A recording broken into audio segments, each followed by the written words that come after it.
13 ans après la tenue de la dernière commission administrative paritaire CAP, le gouvernement, par le biais du ministère chargé de la fonction publique, a approuvé près de 2000 dossiers pour l'avancement des enseignants. Information confirmée à 5 jours de la rentrée scolaire par Herbin Baketiba, porte-parole de la plateforme de l'éducation nationale PZN, délégué à la nouvelle CAP lancée en janvier 2024. Au total des dossiers reçus au ministère, via la DGRH, c'était au nombre de 6632 dossiers déposés, mis dans le circuit, transmis au bureau du courrier depuis le 20 septembre. Et nous signifions à l'ensemble des enseignants. Nous sommes donc à peu près 2000 dossiers, 2000 textes signés par le ministre d'État en charge de la fonction publique.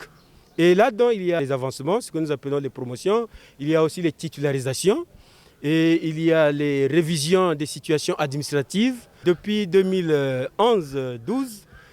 lors de la dernière CAP de Mme Rosalie Kama, nous voici à un succès une fois de plus au ministère de l'Enseignement préscolaire, primaire, secondaire, de l'alphabétisation. Je ne pourrais demander qu'aux enseignants de vouloir répondre favorable à la rentrée scolaire d'ici le 1er octobre. Cette importante plateforme syndicale qui salue les avancées dans les négociations avec le gouvernement précise aussi que d'autres dossiers sont en cours de traitement.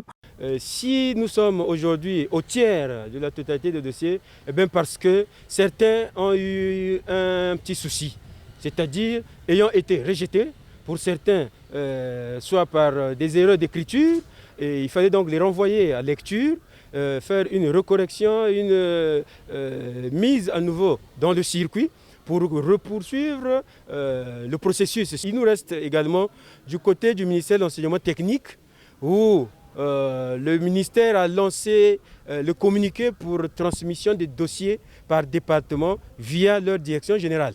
La tenue de cette commission administrative paritaire dans ce sous-secteur de l'enseignement contribue partiellement à l'amélioration de la situation socio-professionnelle de l'enseignant. Hormis ces dossiers, de nombreux vacataires et prestataires attendent également leur intégration dans la fonction publique.